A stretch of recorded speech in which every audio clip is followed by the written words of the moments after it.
I found out my mother lied about my dad's death. He was alive and living a new life with a different family. When I finally confronted him, he had the nerve to ask me for forgiveness. He told me that. Imagine growing up your entire life believing one heartbreaking truth: your father was dead. That's what my mother always told me. Every time I asked about him, she would get this pained look in her eyes and say he was gone, that he had died when I was too young to remember. And I believed her. Why wouldn't I? She was my mother. She raised me, comforted me, and carried the weight of our struggles alone. But nothing could have prepared me for what I was about to discover, the truth that shattered everything I thought I knew. It all started with a random online search. I wasn't even looking for anything specific, just going down one of those late-night rabbit holes when I stumbled across a photo, *his photo. At first, I thought I was seeing things. My heart pounded in my chest as I clicked on the image. The man in the picture looked exactly like the few old photos I had of my father, except this wasn't some old, faded memory. This was a recent picture. He was very much alive. And worse, he was smiling, posing with another family, his new family. I can't even explain the rush of emotions that hit me in that moment. Shock. Betrayal. Confusion. My mother had lied to me for years. My father hadn't died, he had simply left. He had walked away from me and built an entirely new life, as if I had never existed. The more I dug, the more painful the truth became. He had a wife. Kids. A happy, picture-perfect existence. Meanwhile, I had spent my whole life mourning a man who had never even looked back. I knew I had to confront him. I had to hear it from his own mouth. Why did he abandon me? Why did my mother lie? Did he ever think about me at all? When I finally reached out, my heart raced as I waited for his response. And when we finally met face to face, nothing could have prepared me for what he said next. Instead of apologizing, instead of explaining himself, he looked me in the eyes and had the nerve to ask me for forgiveness. That's when I realized this story wasn't just about lies and betrayal. It was about something much deeper. And what happened next changed everything. The day I met him face to face was something I'll never forget. I had asked him to meet me in a quiet cafe, just the two of us. When he walked in, my heart nearly stopped. He looked older, of course, but his eyes were still the same, the ones I remembered from the few memories I had of him as a kid. The way he looked at me, though, it wasn't with the remorse I expected. It was almost like he was nervous, unsure of how to handle the situation. And that only made me more furious. We sat down, the air between us thick with tension. I don't know why I thought I'd get some kind of explanation, some deep apology that would make it all make sense. Instead, he started talking about his life, how he had moved on, how things didn't work out with my mother. I felt like I was listening to a stranger. How could he talk about us so casually, like I wasn't a part of the story? It was as if I had never been born, as if my existence had meant nothing. I had so many questions that burned inside me, but I was trying to hold it together. My hands shook as I grabbed my coffee, trying to calm myself down. Why didn't you come back? I finally asked, my voice barely a whisper. Why didn't you come see me? You didn't even try to reach out. He looked at me like he was trying to figure out how to explain the impossible. And then, he did something I wasn't prepared for. He leaned forward, looked me right in the eyes, and said it, I'm sorry, but I need you to forgive me. I couldn't breathe. Forgive him? After everything? My mind was racing. This wasn't some heartfelt apology, this was an attempt to absolve himself of guilt without even acknowledging the depth of what he had done. He wasn't even sorry for leaving, he was sorry for being caught. And yet, in that moment, something inside me broke. I didn't know whether to scream or cry, because I couldn't decide which part of his betrayal hurt more. Was it that he left me, or that he didn't even have the decency to regret it?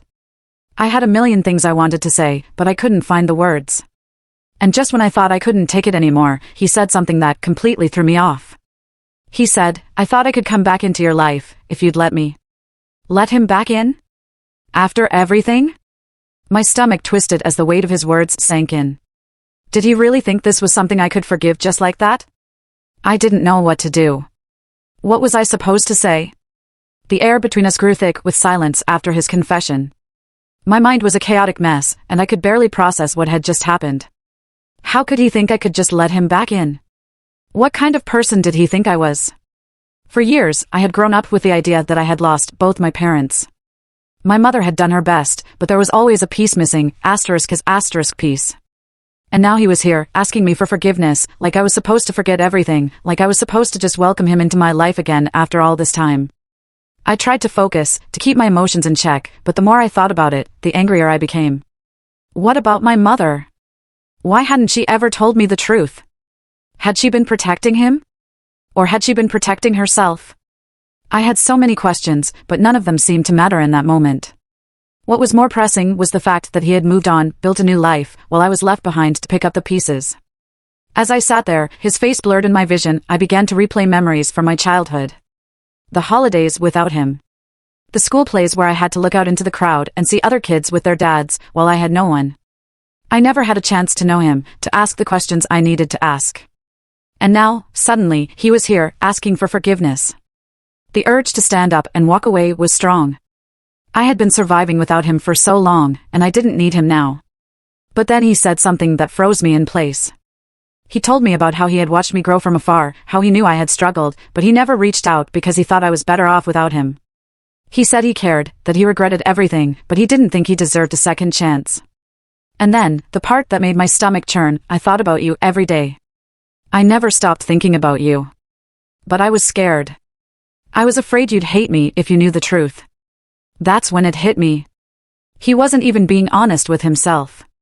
His regret wasn't about the pain he had caused me, it was about the fact that he hadn't been able to live the life he wanted while I was left in the dust. He had rebuilt himself a new world, and now, in some twisted way, he thought he could just walk back into mine. I felt so torn.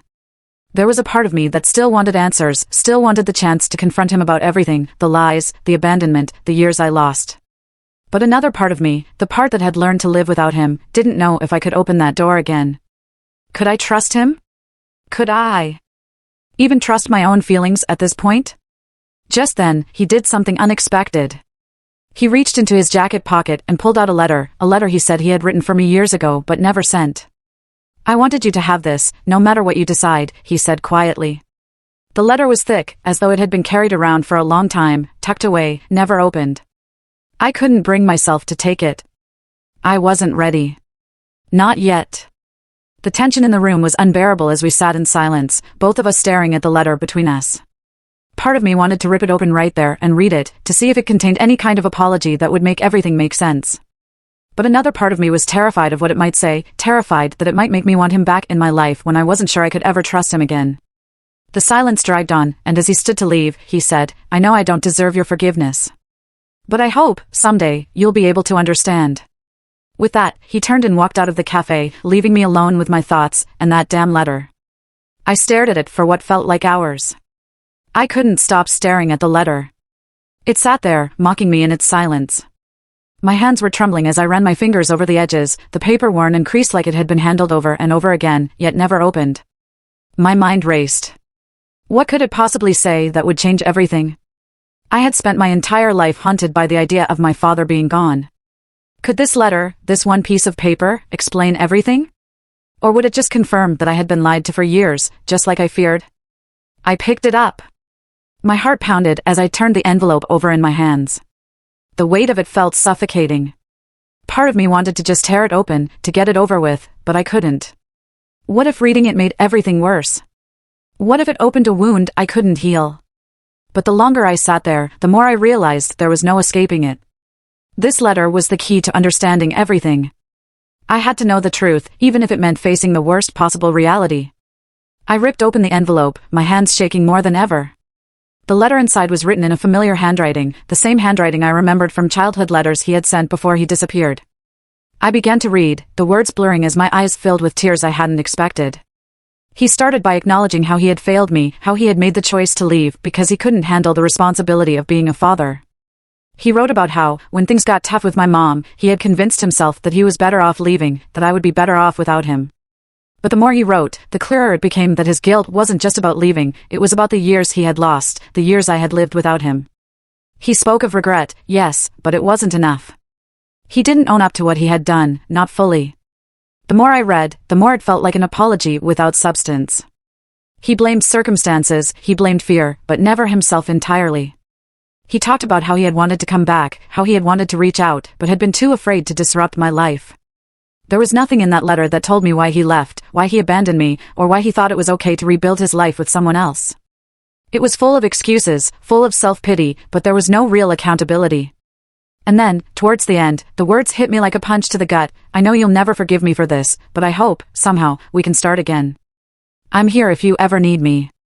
Start again? After all this time, after everything he had put me through, he thought we could just start over? My mind swirled with anger, confusion, and betrayal. How could he think it was that simple? How could he think that after everything, I would be ready to just pick up the pieces of the broken relationship he had shattered? He had built a new family, a new life. He wasn't asking for forgiveness. He was asking for a second chance at something he had already thrown away. My body was on fire with frustration as I slammed the letter down on the table. The room felt too small, too hot, too suffocating. I couldn't breathe. I couldn't think. My entire life had been built around the lie he had fed me, and now, after all these years, he was asking for another chance to start over as if nothing had happened. I was so lost in my emotions that I barely noticed my phone buzzing. It was a message from my mother. I froze as I stared at the screen. She never reached out like this, not without a reason.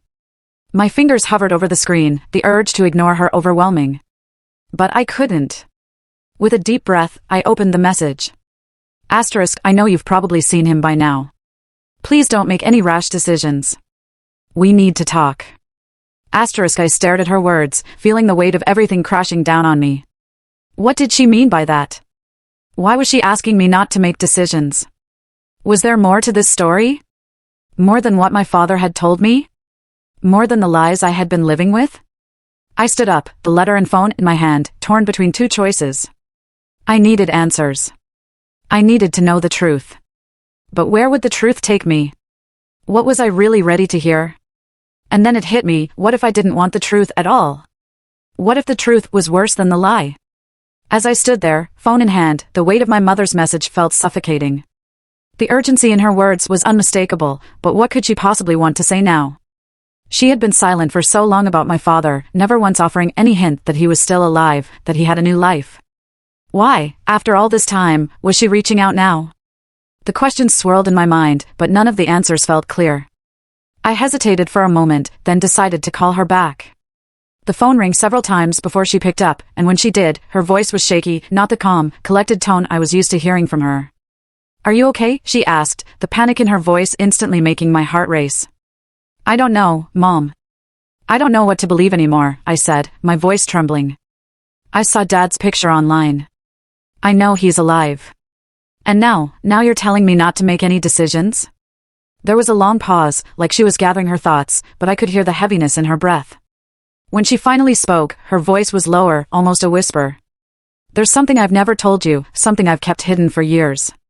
You need to listen carefully, because this will change everything. My pulse quickened as I leaned in, barely able to breathe. What do you mean? I asked, the words barely escaping my lips. He didn't just leave us, not like you think. He didn't abandon us for a new life. There's more to it. You remember the night he disappeared, don't you? She asked, and I felt a sharp pang of memory. I remembered that night all too well, the empty house, the coldness that filled the room when I realized he wasn't coming back. Yes, I replied, my throat tightening. I remember. I've thought about it every day. My mother's voice cracked slightly, and I could hear her holding back tears. That's because it wasn't just his decision. He was forced to leave, to disappear. You don't know the whole story. The man you think is your father, he's not who you think he is. I felt like the ground was shifting beneath me. What do you mean? Who is he, then? I asked, my voice rising with desperation. There's something you don't understand about his past, she continued, something that involves people you've never met. The reason he walked away from us wasn't because he wanted to start over, it was because he had to. And now he's back, but not for the reasons you think.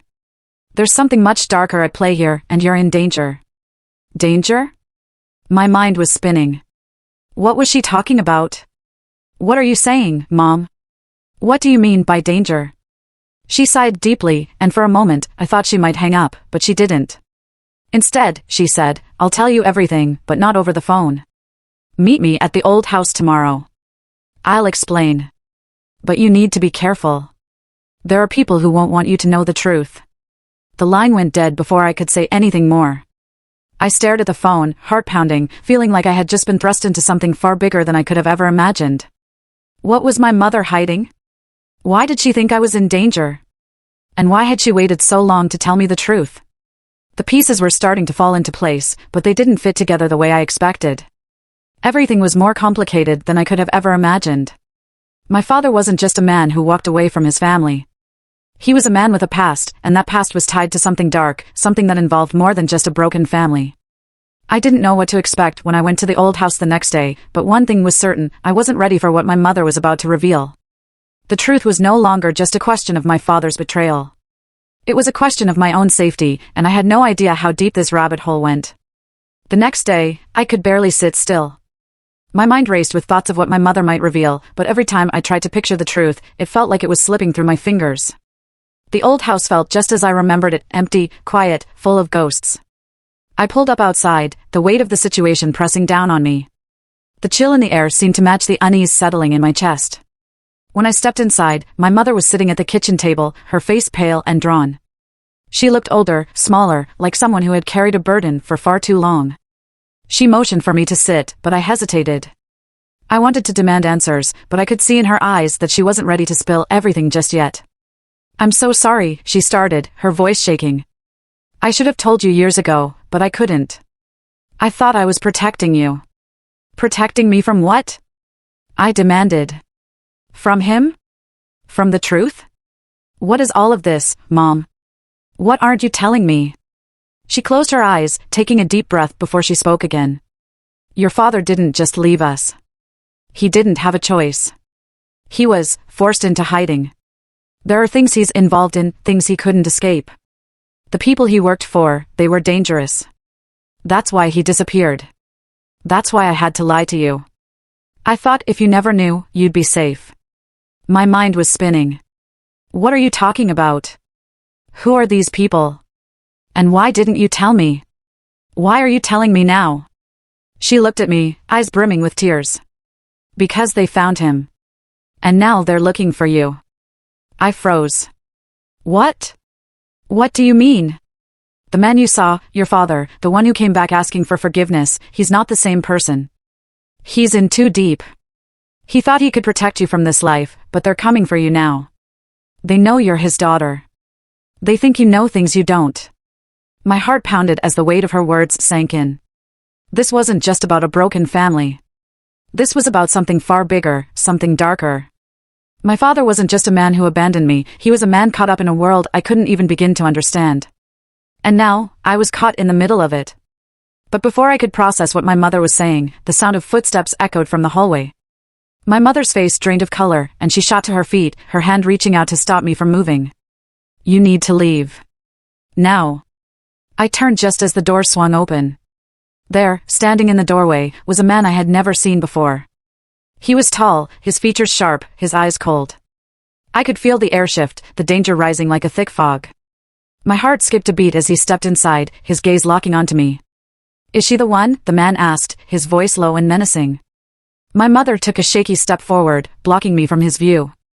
"No, she doesn't know anything. Please, you have to leave her out of this." The man didn't move. He stared at me for a long, tense moment, then slowly, almost deliberately, he smiled. It wasn't a smile of reassurance, but one of recognition. "She knows more than she thinks," he said, his eyes narrowing. "And if she doesn't remember, well, that's going to be a problem for all of us." I had no idea what he meant, but something in his words felt like a threat that I couldn't shake. Before I could react, my mother grabbed my arm, pulling me toward the back door. "Go! You have to go now." I barely had time to register what was happening when I heard another voice from the front. "Don't bother running." It was my father's voice. My heart stopped. He stepped into the room, his face grim, but his eyes locked onto mine with a strange mix of guilt and something else. "Get out of here," he said urgently to my mother. "I'll handle this." "Handle what?" I asked, my voice trembling with confusion. "Who are these people? What's going on?" My father's gaze flickered to the man at the door. "I'm sorry. This was never supposed to involve you." The man stepped forward, his hand reaching into his coat pocket. "It's too late for apologies," he said, pulling out a photo. He tossed it onto the table. It was a picture of me, taken recently, from a distance, as if someone had been watching me. My mind raced. Who are you people? Why are you doing this? And then, as if the room itself held its breath, my father said something I never expected. I never left. I was never gone. I've been here, watching, waiting, trying to protect you. But you were never supposed to know. The world around me tilted. My father hadn't just been hiding. He hadn't just disappeared. He had been lying to me all along. Everything I thought I knew was a lie. The man I had been searching for wasn't just someone I had lost. He had been right in front of me the whole time, playing a role I never understood. And now, as the truth unraveled, I realized the one thing I had overlooked. I wasn't just in danger because of what my father had done. I was in danger because of who I was. The final twist hit me like a freight train, *I was part of this world too. The words hung in the air like a weight I couldn't shake off. I wasn't just his daughter, *I was part of this world*. The realization hit me with the force of a punch to the gut. Everything I had known, everything I had built my life around, suddenly felt like a lie. My father, the man I had spent years resenting and longing for, wasn't just a lost figure from my past. He was part of something much darker, a world I had no business being in. The man in the doorway smirked, clearly enjoying the look of shock on my face. "You've always known more than you realized," he said, his tone colder than I had ever heard. "Your father wasn't just protecting you from a broken heart. He was keeping you from a truth you couldn't yet handle. But now, it's time you learned who you really are." I wanted to scream, to run, but something inside me told me to stay still, to listen. My father stepped closer, his eyes filled with regret and something deeper, a quiet sorrow that I couldn't ignore. "I'm sorry for everything I put you through," he said, his voice low and raw. "But I never wanted this for you. I never wanted you to be caught up in this world. But it's too late now." I looked at him, searching his face for something, anything, that would explain why he had kept all of this from me. Why had he left me with this legacy, this dangerous, tangled web? He seemed to read my thoughts and sighed. "I didn't want to drag you into it. I didn't want you to have to choose sides, to know the things I did. But the truth is, you were always meant for this. Whether you accept it or not, you've been a part of it your whole life." I shook my head, still reeling from the shock. "But why didn't you tell me sooner? Why did you let me think you were dead? Why all the lies?" His face hardened. "Because if I had told you the truth, they would have come for you sooner. It wasn't just about keeping you safe. It was about keeping you alive." The pieces finally began to click. I had spent years wondering why I had felt like I didn't quite fit into the world I lived in. Now I understood. My father had kept me in the dark for my own protection, but the moment he walked back into my life, that protection was gone. I wasn't just his daughter anymore. I was a part of a larger story, a story that had consequences, that had power, and that had enemies. I looked at him one last time. "So, what now? What am I supposed to do?" He didn't answer right away, but instead, he stepped forward, placing a hand on my shoulder. "Now, you choose. You choose whether you want to walk away from all of this, or if you want to step into the world I've kept hidden from you." I swallowed hard, the weight of his words pressing down on me. I didn't know what the future held, but for the first time, I understood that I couldn't go back to the way things were. The lies, the secrecy, they were part of me now. And whatever path I chose, I knew it would be just as dangerous as it was uncertain. As I walked out of the house, the world around me felt different. It wasn't just the physical world, it was the truth that had changed everything. I didn't know if I could trust my father again, but one thing was certain, my life would never be the same. And in that moment, I realized that maybe, just maybe, it was time to face what I had always run from, the truth, and the dark, complicated family legacy that came with it.